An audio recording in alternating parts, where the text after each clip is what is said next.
For all you people out there talking about this is the first black superhero movie you've ever seen, shame on you. Shame. Shame. Yo, Pierre, you wanna come out here? NANI? Thank you guys so much for joining me. This is going to be a spoiler-free review about Black Panther. Even though this channel doesn't traditionally do much about reviews, as you can see, I'm mostly a comic book channel, and it's mostly about my comic book. But it's a Black Panther movie. Do you see what I got on? This is not a dashiki. Shokoto. Got it? But since this is such a cultural event, who better to talk about the movie than yours truly? So if you want to learn more about this awesome movie, I'm probably going to do a formal essay write-up of this and talk about it in depth, because there's a lot of culturally relevant information in this movie that I feel went over a lot of people's head. But for right now, this is going to be spoiler free, so don't worry. Let's get into the review. First and foremost, about 6 months ago, they were thinking about making a James Bond character who was black, and a lot of people were really interested about it. They were talking about even getting Idris Elba to be the new James Bond, and a lot of people were up in arms because they were like, they're doing too much with diversity. And for some strange reason, I tend to agree with that, because I'm not a big fan of having superheroes just color swapped in order to make or appease other people. It kind of steals from the origin of that original character, and it leaves less to the imagination. What has Tony Stark gone through as Iron Man that Riri Williams won't have to go through as Iron Man? And that sometimes takes away from the original character. So I'm not really up for that. I'm really interested in getting new characters or talking about original characters, and what better character to start with than the Black Panther. First and foremost, this is sort of our James Bond movie. And if you don't believe me, here's Q, here's Mother, and here's James Bond. It's a great movie because it talks about the people of Wakanda. This movie was more interesting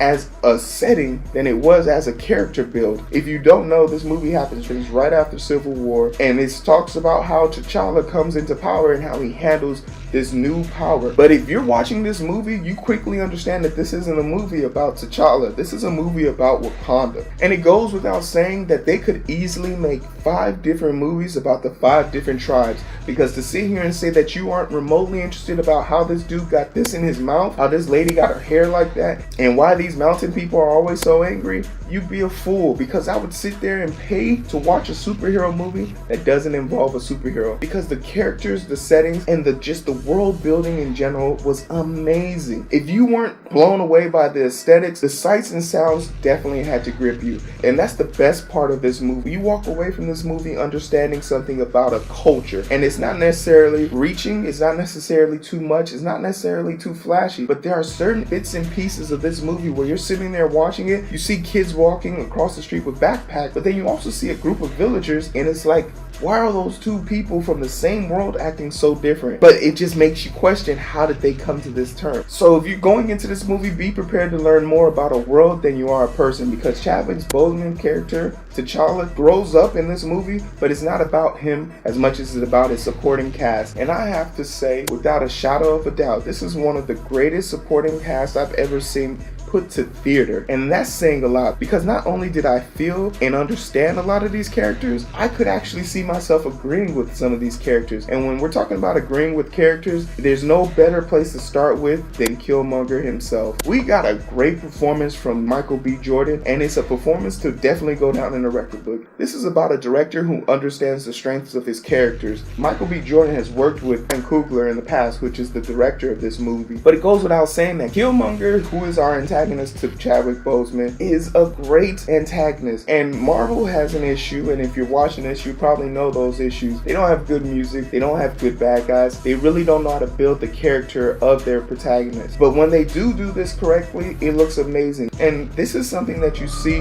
with Killmonger. When he comes onto scene, his theme song puts you in a mode. It is ridiculous how when I heard the beat drop in his song, it took my breath away. It lets you know 3 things about him immediately. He doesn't care, he's here to complete his mission, and he will eliminate anybody who gets in his way. He was amazing and clearly stole the show for me. The fact that he wasn't on screen for 30 minutes of the movie kind of made me think, like, what are you doing? But it definitely paid off, because when he did show up, you knew he meant business and you knew things were about to change. Definitely going to do a character breakdown on Killmonger because I really do believe in his purpose and his value in this movie. And in some strange way, I actually believe Killmonger is the good guy in this movie. But let's continue to talk about this awesome cast. We had the dude from Get Out, which I never remember his name. He rose to fame so quickly. I really enjoy how they knocked him down a few pegs. The women in this movie, the Dora Milaje, I don't even know, I doubt I'm saying that right, but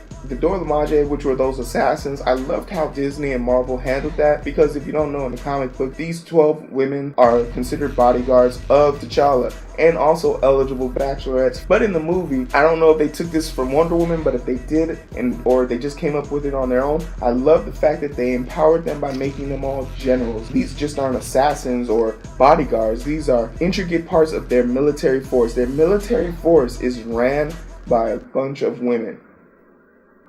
Yeah, so that was really empowering to see and really made me root for them every time I saw them. They don't play around, they definitely know what they're doing, and to some extent I feel like they could definitely beat Black Panther in hand-to-hand combat if he didn't have the power. Letitia Wright, she was the funniest thing I've ever seen in this movie, and if you are not laughing at the end of this movie, something's wrong with you, because she is great. Her character definitely reaches out and speaks to the demographic and the trolling community, the joke, laugh, who are definitely tired of seeing old traditions but definitely know how to be respectful and follow them through. She's a very intricate part of this movie. Listen guys, I could go on and on really about how great this movie, but this is just a simple review. So let's get down to the hardcore facts. I don't really have a rating system yet because I didn't think about that before I started this review. I'm just gonna borrow a rating system from a podcast that I watch called The Weekly Planet. These guys are pretty funny. The way he does it is he pretends that he's already seen the movie once, and he then acts as if he woke up in a movie theater in the middle of the movie that he has already seen. He has nothing else to do, he has nothing to gain, nothing to lose. Would he get up or would he stay to watch the movie? And that's how you kind of dictate if the movie was good or bad. And using his premise and his understanding of rating systems, I'm gonna have to say I would definitely stay and rewatch the movie. Even though I've seen it once, I had nothing else better to do, I would definitely spend time watching Black Panther for a second time. And that's basically it guys. Black Panther was culturally relevant, to me at least, and it should be to you, white, black, gray, whatever you want to be. So go out and see Black Panther. For all intents and purposes, tell me what you guys thought.